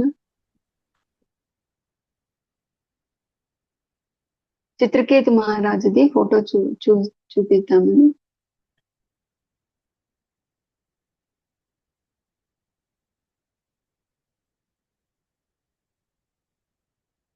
ఇప్పుడు చూడండి మాతాజీ, కనిపిస్తా ఉందా? హరే కృష్ణ. కనిపిస్తుంది. అక్కడ కైలాసం పైనగా పోతా ఉంటే శివుడు పార్వతి అక్కడ భక్తులతో కూర్చొని తత్వం గురించి చెప్తా ఉంటారు అనమాట. భగవంతుని యొక్క జ్ఞానం గురించి చర్చిస్తా ఉంటారు అనమాట. పార్వతీమాతని శివపార్వతులు ఏంటి, అర్ధనాదీశ్వరులు కదా, కాబట్టి పార్వతీమాతని ఒళ్ళో కూర్చోబెట్టుకొని శివుడు చెప్తా ఉంటారు తత్వం గురించి, భగవంతుని లీలల గురించి ఎక్స్ప్లెయిన్ చేస్తా ఉంటారు. పైన అది విమానం చూసినారా, అందులో ఒక మనిషి ఉన్నాడు కదా, ఆయన చిత్రకేతు మహారాజు.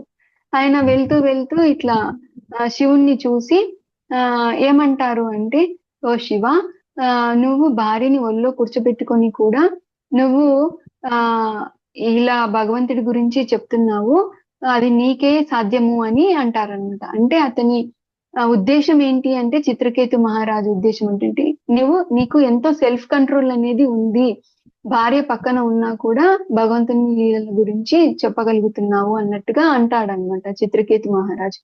అంటే పార్వతీమాత దానికి నొచ్చుకొని ఏమంటుంది, ఏం చేస్తుంది అంటే, నీకు ఆ ఒక శాపం ఇచ్చేస్తుంది అనమాట. పార్వతీమాత ఏమని శాపం ఇస్తుంది అంటే, నువ్వు బ్రహ్మరాక్షసుడిగా మారిపో, అదే నా శాపము అని అంటుంది అనమాట. అంటే గన్నా అప్పుడు చిత్రకేతు మహారాజు ఏమంటాడు అంటే, ఏమి ఉద్వేగానికి గురి అవ్వడనమాట, కలతకి గురి అవ్వడనమాట. ఎక్కడ గంధర్వుడు, ఎక్కడ బ్రహ్మరాక్షసుడు, బ్రహ్మరాక్షసుడిగా మారమని ఆమె పార్వతీమాత శపించినా సరే అతనిలో ఎటువంటి కలత అనేది లేదనమాట చిత్రకేతు మహారాజుకి. అది విమానం దిగి వచ్చి పార్వతీమాతకి శివుడికి సాష్టాంగ నమస్కారం చేసి, అమ్మ మాత, భక్తుడికి వరమైతే ఏంటి, శాపమైతే ఏంటి, రెండు సమానమే. భక్తుడు ఎప్పుడు భయపడతాడు, దేని గురించి బాధపడతాడు, ఎప్పుడు కలత చెందుతాడు అంటే, ఎప్పుడైతే తను భగవంతునితో సాంగత్యాన్ని, కృష్ణ చైతన్యంలో భగవంతునితో సాంగత్యాన్ని మిస్ అవుతాడో, ఎప్పుడైతే భగవంతుని స్మరించుకోలేకపోతాడో అప్పుడు కలత చెందుతాడు. నాకు భక్తులకి వరమైన ఒకటే, శాపమైన ఒకటే, నీ శాపాన్ని కూడా నేను స్వీకరిస్తాను అని చెప్పి కాళ్ళకి నమస్కారం చేసి చిత్రకేతు మహారాజు వెళ్ళిపోతాడు. ఆ తర్వాత వృత్రాసురుడిగా జన్మ తీసుకుంటాడు అనమాట. వృత్రాసురుడు రాక్షసుడు, ఇంద్రుని జయించి స్వర్గాన్ని ఆక్యుపై చేసి ఉంటాడు అనమాట. ఆ తర్వాత ఇంద్రుడు వృత్రాసురుని చంపడానికి చాలా ట్రై చేస్తాడు, అది వేరే పెద్ద స్టోరీ. అయినా ఇక్కడ ఏంటి చెప్తున్నారు అంటే, అంత పెద్ద శాపం వచ్చినా సరే దాన్ని శ్రీకృష్ణుని యొక్క ప్రసాదంగానే చిత్రకేతు మహారాజు తీసుకున్నాడు అనమాట. భగవంతుడి యొక్క శాంక్షన్ లేకుండా ఏది జరగదు నాకు అని చెప్పి ఆ విధంగా తీసుకున్నాడు అనమాట. అప్పుడు శివుడు అంటారనమాట పార్వతీమాతతో, మీరు ఎక్కువగా ఉద్వేగపడ్డారు, కానీ కూడా చిత్రకేతు మహారాజు వైష్ణవుడు ఎప్పుడు ఏదైనా సరే మనసుకు తీసుకోరు, కలత చెందరు, చూడు దేవి అని చెప్పి చెప్తారనమాట పార్వతీమాతతో. ఆ తర్వాత అంటే వృత్రాసురుడిగా మారినా సరే, చిత్రకేతు మహారాజు గంధర్వుడి నుంచి వృత్రాసురునిగా మారినా సరే, చిత్రకేతు మహారాజులో ఉండే కృష్ణ చైతన్యం కంటే కూడా ఎప్పుడైతే వృత్రాసురుడి దేహం వచ్చిందో ఆ దేహంలో అతని యొక్క కృష్ణ చైతన్యం అయితే ఏమి, భగవంతుని పట్ల శరణాగతి అయితే ఏమి, అది 100 times 1000 times పెరిగిందనమాట. ఇంకా కూడా ఎప్పుడైతే వృత్రాసురుణ్ణి చంపడానికి ఇంద్రుడు వస్తాడో వజ్రాయుధం, అది ఒక ముని యొక్క అస్థికలతో తయారు చేసిన అస్త్రం తీసుకొని వస్తాడనమాట. వృత్రాసురుని చంపడానికి తీసుకొని వచ్చి ఆ భయంకరమైన ఆ దేహాన్ని చూడగానే, ఆ కాయం ఇంత పెద్దగా ఉండే రూపాన్ని చూడగానే ఇంద్రుడు భయపడతా ఉంటాడనమాట. భయపడతా ఉంటే, ఎందుకు భయపడుతున్నావు, ఎందుకు నువ్వు నన్ను చంపడానికి, ఆ ఆయుధంతో నన్ను చంపడానికి అంతగా భయపడుతున్నావు ఎందుకు, రా, మీకు కృష్ణుడే కదా చెప్పారు ఆ ఆయుధంతో నేను చనిపోతాను అని చెప్పి, మరి ఎందుకు నీకు డౌట్, రా అని చెప్పి పిలుస్తాడనమాట. అంటే అప్పుడు ఇంద్రుడికి కూడా అర్థం అవుతుంది అనమాట, ఎంత గొప్ప భక్తుడు వృత్రాసురుడు అని చెప్పి అర్థమవుతుంది. ఎప్పుడైతే ఆ యుద్ధం అయిపోతుందో వృత్రాసురుడు ఏమైతాడు, డైరెక్ట్ గా భగవద్ధామము చేరుకుంటాడు అనమాట. కాబట్టి భక్తులు అనే వాళ్ళు వాళ్ళ భౌతిక పరిస్థితి మారినప్పుడు భయపడరనమాట. దాన్ని తీసుకోరు, దాన్ని మనసుకు తీసుకొని కలత చెందరంటే, నేను ఇంతకాలం శ్రీకృష్ణుడికి సేవ చేస్తాను, దానికి ఫలితంగా నాకు బ్రహ్మరాక్షసుడిగా జన్మ వచ్చిందే అని చెప్పి వాళ్ళు ఎప్పుడు భగవంతుని నిందించడం కానీ భక్తుల్ని నిందించడం కానీ చేయరనమాట. ఏదైనా సరే ఇది నా మంచి కోసమే, శ్రీకృష్ణుడు ఇలా నన్ను తన దగ్గరికి తీసుకోవడానికి ఇలా అరేంజ్ చేశాడేమో అని చెప్పి వాళ్ళు ప్రతిదాన్ని కృష్ణ ప్రసాదంగానే తీసుకుంటారనమాట. అది యస్మాన్నో ద్విజతే లోకాన్నో ద్విజతే చయ అంటే, భక్తులు ఎవరిని కలత పెట్టరు, కష్టం ఇవ్వరు. ఎవరైనా కష్టం కలిగించినా కలత కలిగించినా భక్తులు దానికి ఎఫెక్ట్ అనేది అవ్వరు అని చెప్పి చెప్తారనమాట. హర్షామర్ష భయోద్వేగేర్ ముక్తోయ అంటే, హర్ష అంటే ఆ ఆ ఆనందము, అమర్ష అంటే బాధ, భయం అంటే భయము, ఉద్వేగము అంటే యాంగ్జైటీ. ఇవి ఆనందము, బాధ, భయము, ఉద్వేగంలో ముక్తోయం అంటే వాళ్ళు సమంగా ఉంటారనమాట. ఎటువంటి రియాక్షన్ అనేది కుంగిపోవడము, ఉప్పొంగిపోవడము అనేది చేయరనమాట. ఇప్పుడు మనకి ఆ ఇప్పుడు ఏదైనా మనకి మనం కోరుకున్నాం అనుకో, అది ఆ ఇప్పుడు మనము ఒక ప్రమోషన్ గురించి కోరుకున్నాం అనుకో, అది మామూలుగా భౌతికవాదులు ఎలా ఆలోచిస్తారు అంటే, మనం ప్రమోషన్ రావాలి, ప్రమోషన్ రావాలి అని అనుకుంటాము. ప్రమోషన్ వచ్చిందనుకో ఆనందం. ప్రమోషన్ రాలేదనుకో, మిగతా వాళ్ళకు వచ్చిందనుకో వాళ్ళ మీద అసూయ, ద్వేషము పెంచుకుంటారనమాట. ఇంకా ఇంకా ఏంటి, మనకి ఏదైనా సరే, ఏదైనా మనకి మన ఇల్లు అయితే ఏమి, సంపద అయితే ఏమి, మన పేరైతే ఏమి ఉందనుకో, అది ఎక్కడ పోతుందో అని భయం అనేది ఉంటుందన్నమాట. లేదా మనం ఏదైనా ఇన్వెస్ట్ చేసి దాని మీద లాభం రావాలి అని మనం ఎన్నో ఆశలు పెంచుకొని ఉంటాము. ఎప్పుడైతే అది రాదో, అది వస్తుందో రాదో అని, లాభం వస్తుందో రాదో అన్న యాంగ్జైటీ. ఒకవేళ ఆ లాభం వస్తే పర్వాలేదు, ఒకవేళ నష్టం వస్తే మరి దానికి కుంగిపోవడము. ఇలా కాకుండా భక్తులు ఏం చేస్తారంటే ఆనందంలోను, దుఃఖంలోను, భయంలోను, భయం అనేది ఉండదు వాళ్ళకి. వాళ్ళు శ్రీకృష్ణుని పట్ల శరణాగతి పొందింటారనమాట. భగవంతుని పట్ల నమ్మకాన్ని వాళ్ళు వదలరు. కాబట్టి వీటన్నిటిలో వాళ్ళు సమంగా ఉండగలుగుతారనమాట. ఎందుకు వాళ్ళు నమ్మకాన్ని, భక్తులు భగవంతుని పట్ల నమ్మకాన్ని వదలరు అంటే గన, భగవంతుడే నా శ్రేయోభిలాషి, శ్రీకృష్ణుడే నా శ్రేయోభిలాషి. ఎవరైనా సరే నాకు కొంతవరకు మంచిగా జరగాలని కోరుకుంటారు.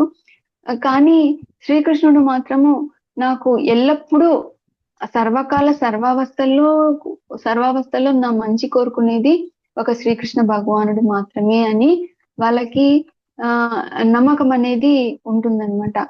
ఇప్పుడు మనకి శ్లోకం కూడా ఉంది కదా, భోక్తారాం యజ్ఞ తపస సర్వలోక మహేశ్వరం సుహృదం సర్వభూతానాం జ్ఞాత్వామాం శాంతి ముచ్యతి. అంటే మన అన్ని యజ్ఞాలకు, తపస్సులకు శ్రీకృష్ణ భగవానుడే భోక్త. ఈ సర్వలోకాలకు శ్రీకృష్ణ భగవానుడే ఈశ్వరుడు, కంట్రోలరు. సుహృదం సర్వభూతానం, అన్ని జీవరాశులకి, అన్ని జీవులకు సుహృదుడు ఎవరు అంటే శ్రీకృష్ణ భగవానుడు. ఎవరైతే ఈ 3 విషయాలు తెలుసుకుంటారో వాళ్ళు శాంతిని పొందుతారు అని కూడా మనకి ముందు చాప్టర్స్ లో చెప్పినారు. కాబట్టి దీన్ని వాళ్ళు శ్రీకృష్ణ భగవానుని పైననే భారం వేస్తారండి. ఏదైనా సరే భగవంతుడు ఉన్నాడు, వాళ్ళు వాళ్ళ కృష్ణ చైతన్యాన్ని మాత్రం వదిలిపెట్టరు అన్నట్టుగా చెప్తారనమాట. ఇక్కడ ప్రభుపాదుల వారు కూడా భాష్యంలో రాస్తున్నారు చూడండి. భౌతిక భావన కలిగిన మానవుడు తన ఇంద్రియ తృప్తి కొరకు ఏదైనా లభించినచో అమితానందమును పొందును. కానీ ఇతరులు ఇంద్రియ తృప్తి కొరకై దేనినైనాను పొంది తాను వాటిని పొందనప్పుడు అతడు ఈర్ష్యా ద్వేషములతో శోకించును. శత్రువు నుండి ఏదైనా దాడి కలిగే అవకాశం ఉన్నచో అతడు భయగ్రస్తుడగును. ఏదైనా కార్యమును విజయవంతముగా నిర్వహించలేకపోయినచో విషాదముకు గురి అవును. అట్టి కలతలన్నిటికీ ఎల్లప్పుడూ అతీతుడై భక్తుడు శ్రీకృష్ణునికి అతీతుడైన భక్తుడు శ్రీకృష్ణునికి మిక్కిలి ప్రియమగును. ఈ విధంగా ఈ లక్షణాలు ఉంటే మనలో, అప్పుడు మనం కూడా శ్రీకృష్ణుడికి ఫేవరెట్ డివోటీ అవుతాం అన్నమాట. శ్రీకృష్ణుని యొక్క ప్రేమకి పాత్రలం అవుతాము. నెక్స్ట్ శ్లోకంకి వెళ్దాము. 16th శ్లోకము. అనపేక్ష శుచిర్దక్ష ఉదాసీనో గతవ్యత సర్వారంభ పరిత్యాగి యో మద్భక్త సమే ప్రియ. హరే కృష్ణ. 16th శ్లోకం ఎవరైనా చదవండి. హరే కృష్ణ మాతాజీ, చదవనండి. చదవండి. సాధారణ కార్యకలాపములను ఆశ్రయింపని వాడును, పవిత్రుడును, సమర్థుడును, ఉదాసీనుడను, సర్వ వ్యధల నుండి ముక్తుడైన వాడును, ఏదని ఫలము కొరకై తీవ్ర కృషి చేయని వాడును అగు నా భక్తుడు నాకు మిగుల ప్రియుడు. ఇంకా లక్షణాలు భక్తుని. Thank you Mataji. ఇంకా శ్రీకృష్ణ భగవానుడు భక్తుల యొక్క లక్షణాల గురించి చెప్తున్నారనమాట. అనపేక్ష అంటే కోరిక లేనివాడనమాట. అంటే ఎక్కువ దేని మీద ఎక్స్పెక్టేషన్స్ పెంచుకోడు అనమాట. ఎవరి మీద ఎక్స్పెక్టేషన్స్ పెంచుకోడు. ఇప్పుడు నేను నా పిల్లల్ని ఇంత ప్రేమిస్తున్నాను, నా పిల్లలు కూడా నన్ను భవిష్యత్తులో నన్ను బాగా చూసుకోవాలి, నా భర్తకి నేను ఇంత సేవ చేస్తున్నాను, నా భర్త కూడా నాకు ప్రతిస్పందించాలి, లేదా నేను నా ఫ్రెండ్ కి ఇంత హెల్ప్ చేశాను, నా ఫ్రెండ్ కూడా నేను కష్టంలో ఉన్నప్పుడు హెల్ప్ చేయాలి అని ఎక్స్పెక్టేషన్స్ అనేటివి ఎక్కువగా పెట్టుకోడు అనమాట. న్యూట్రల్ గా ఉంటాడు, తటస్థంగా ఉంటాడు అనమాట. ఇది నా బాధ్యత, ఈ ఉద్యోగం చేయడం నా బాధ్యత, పిల్లల్ని చూసుకోవడము, భర్తకు సేవ చేయడము, భార్య కష్ట నష్టాలు చూసుకోవడము, ఇది నా బాధ్యత అని చెప్పి ఉంటాడు. కానీ ఎవరి మీద వీళ్ళు నాకు ఇది చెయ్యట్లేదు, నేను ఇంతగా సేవ చేస్తున్నాను, నా సేవను ఎప్పుడు గుర్తించట్లేదు, నాకు అసలు ఎవరు విలువే ఇయ్యట్లేదు, ఇట్లా అనుకోరనమాట. వాళ్ళు ఏదైనా వాళ్ళ డ్యూటీ వాళ్ళు చేసుకుంటూ పోతారు. ఎక్కువ ఎక్స్పెక్టేషన్ మనం ఎక్కువ పెంచుకున్నాము అంటే గనా అది ఖచ్చితంగా అది మన బాధకే తయారవుతుంది అనమాట. అది కాబట్టి ఈ భౌతిక జగత్తులో ఏ సంబంధమైనా సరే మనము ఎక్కువగా ఆశ పెట్టుకున్నాము అంటే ఖచ్చితంగా అది నిరాశనే కలిగిస్తుంది అనమాట. నిజమైన ఆశ మనం ఎవరి మీద పెట్టుకోవాలి, మనం నిజమైన అండ ఎవరని చూసుకోవాలి అంటే కన్నా మనము ఒక శ్రీకృష్ణ భగవాను మనము శ్రీకృష్ణ భగవానునికి మనము శరణాగతి అనేది తీసుకోవాలి అని చెప్తారనమాట. అంటే భక్తుడు ఎవరి పట్లను ఎక్కువ ఎక్స్పెక్టేషన్ అనేది పెట్టుకోడు, ఎవరి పట్ల ఎక్కువ ఆధారపడాడు అనమాట. తన న్యూట్రల్ గా తటస్థంగా ఉంటాడనమాట. శుచిర్ దక్ష, శుచి అంటే డివోటీ ఎప్పుడు క్లీన్ గా ఉంటాడనమాట. ఇక్కడ ప్రభుపాదుల వారు డివోటీ ఎప్పుడు 2 పూట్ల స్నానం చేస్తాడు, బాహ్యంగా క్లీన్ గా ఉంటాడు, అంతరంగంగా కూడా క్లీన్ గానే ఉంటాడు. అంతరంగంగా ఎలా క్లీన్ గా ఉంటాడు అంటే గన మనం హరే కృష్ణ మహామంత్రం జపం చేయడం ద్వారా ఏమవుతుంది, మన మనసు పరిశుద్ధమవుతుంది, మన హృదయం అనేది క్లీన్ అవుతుంది అనమాట. అంటే ఇక్కడ అంతర్గంగా బాహ్యంగా 2 విధాలుగా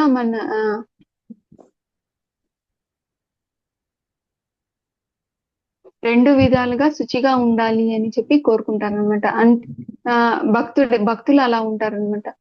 ఇప్పుడు దీనికి ఎగ్జాంపుల్ ఏంటి చెప్పండి? హరిదాస్ ఠాకూర్ ఉన్నారు కదా, నామాచార్య శ్రీల హరిదాస్ ఠాకూర్. ఆయన రోజు 192 మాలలు జపం చేస్తారనమాట. జపం చేస్తే మిగతా వాళ్ళంతా అసూయ చెందుతారనమాట. అంతే కదా, ఎవరైనా సరే ముందుకెళ్తున్నారు అని అంటే గనా వాళ్ళని ఎలా నాశనం చేయాలనే చూస్తా ఉంటారు. కాబట్టి వాళ్ళు ఏం చేస్తారంటే మిగతా వాళ్ళు హలో హరే కృష్ణ హరే కృష్ణ హరే కృష్ణ వినిపిస్తా ఉందా? వినిపిస్తుంది మాతాజీ. అప్పుడు ఆయన దగ్గరికి ఏం చేస్తారంటే ఒక వేశ్యని పంపిస్తారనమాట. ఆయనని ఎలాగైనా సరే నువ్వు డిస్టర్బ్ చెయ్యి అని చెప్పి ఒక వేశ్యని పంపిస్తారనమాట. అప్పుడు హరిదాస్ ఠాకూర్ ఏమంటారంటే ఆమె ఎందుకు వచ్చావు అంటే, లేదు మీకు సాంగత్యం ఇవ్వడానికి వచ్చాను అని చెప్తారనమాట. చెప్తే అప్పుడు హరిదాస్ ఠాకూర్ ఏమంటారు అంటే, సరే అయితే నా రౌండ్స్ బ్యాలెన్స్ ఉన్నాయి, అవి ముగించిన తర్వాత నీతో మాట్లాడతాను అని అంటారనమాట.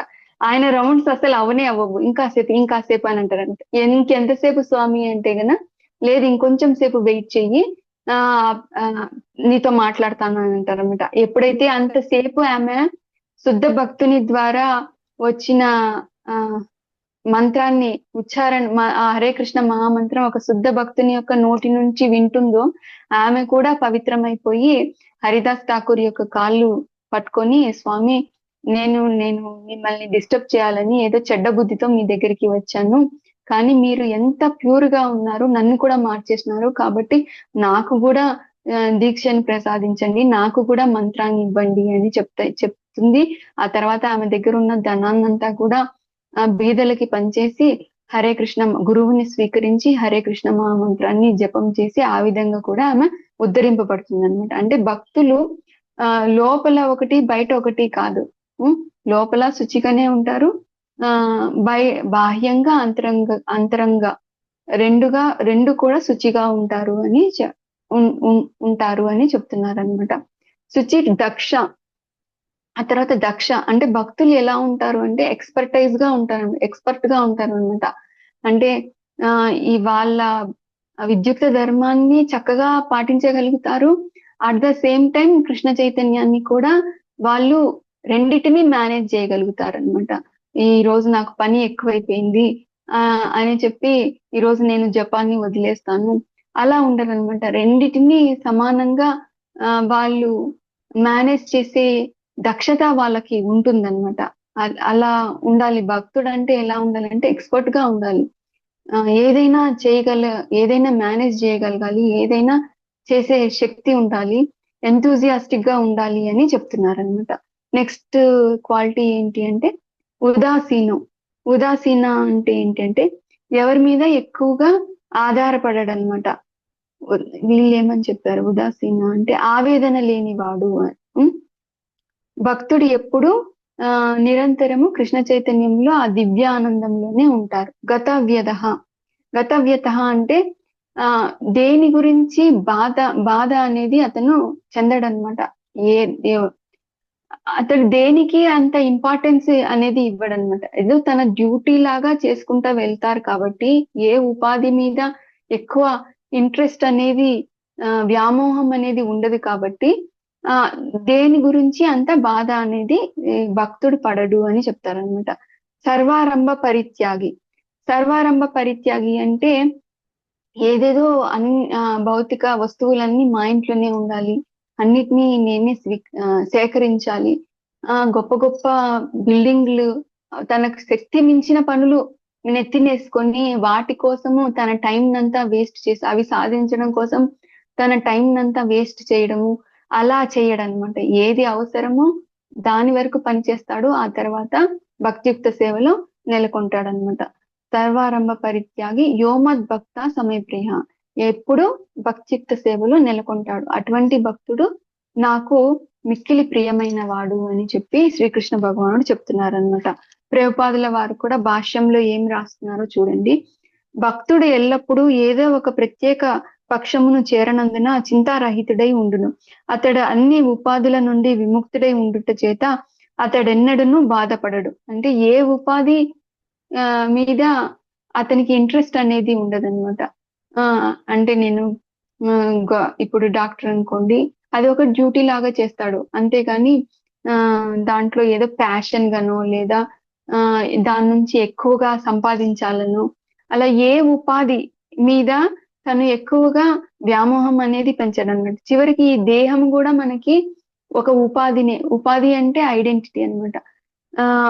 ఆయన నిజమైన ఉపాధి ఏంటి, భక్తుడి యొక్క నిజమైన ఉపాధి ఏంటి అంటే నిజమైన ఐడెంటిటీ ఏంటి అంటే కన్నా నేను శ్రీకృష్ణ భగవాను యొక్క దాసుడను, నేను శ్రీకృష్ణ భగవాను యొక్క సేవకుడను, అదే నా నిజమైన ఐడెంటిటీ.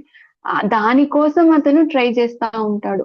మిగతావన్నీ కూడా ఆయన విద్యుక్త ధర్మంగా ఏమేమి ఉండాలో, లేదా ఒక మేనేజర్ గా ఉండమన్నా ఉంటాడు, లేదా ఇంకా ఏదైనా సరే సేకరించమంటే సేకరిస్తాడు, భగవంతుని కోసం ఏదైనా చేస్తాడు. మిగతాదంతా కూడా తను చెయ్యాలి కాబట్టి తన విద్యుక్త ధర్మంగా చేస్తాడనమాట. అతడు అన్ని ఉపాధుల నుండి విముక్తుడై ఉండుట చేత అతడెన్నడూ బాధపడడు. అతడు తన దేహము ఒక ఉపాధి అని ఎరుగుట చేత దేహ బాధలు కలిగినను అతడు వాటికి అతీతుడై ఉండును. అదే విధంగా భక్తి యోగ నియమములకు విరుద్ధమైన దేని కొరకు అతడు ప్రయత్నించడు. ఉదాహరణకు ఒక పెద్ద భవంతి నిర్మాణమును చేపట్టినచో దానికి శక్తి సామర్థ్యాలు ఎంతో అవసరమగును. అట్టి కార్యక్రమములు తమ భక్తిని పెంపొందించుకొనుటకు లాభకరములు కానిచో భక్తుడు అట్టి కార్యములను అంగీకరించడు. కానీ భగవంతుని కొరకు మందిరమును నిర్మించుటకు అతడు సిద్ధపడును. దాని కొరకు అతడు అన్ని రకములైన ఇబ్బందులను సహించును. అంతేకాని తన బంధువుల కొరకు భవనమును నిర్మించుటకు యత్నింపడు. తన కొరకు పెద్ద బిల్డింగ్ కట్టుకోవాలి, అన్ని సౌకర్యాలు మా ఇంట్లోనే ఉండాలి అని చెప్పి రాత్రింబవళ్ళు కష్టపడడము ఇష్టం ఉండదు భగవంతుడికి, భక్తులకి. కానీ ఎప్పుడైనా కృష్ణునికి మందిరం కడుతున్నాడు అంటే దాని గురించి ఎంతో కష్టపడతాడు భక్తుడు. ఎన్నో ఒడిదుడుకులని ఫేస్ చేస్తాడనమాట. అంటే భగవంతుని కొరకు ఏదైనా చేయగలుగుతాడు. తన కొరకు ఎంత అవసరమో అంత చేస్తాడనమాట. అంతేగాని దేని మీద వ్యామోహం అనేది పెంచుకోడు భక్తుడు. అటువంటి భక్తుడు నాకు ఇష్టము అని చెప్పి శ్రీకృష్ణ భగవానుడు చెప్తున్నాడు. ఇలా భగవంతుడు ఇంకా లక్షణాలు 17, 18, 19, 20 శ్లోకాలలో చెప్తాడు. అవి మనం నెక్స్ట్ క్లాస్ లో చూద్దాము. ఈ రోజు క్లాస్ ఇంతటితో ముగిస్తున్నాను. Hare Krishna. Dandavat pranam to all of you. ఎవరికైనా ఏదైనా డౌట్ ఉంటే అడగండి, చెప్పడానికి ట్రై చేస్తాను. ఈ లక్షణాలన్నీ అర్థం చేసుకోవడం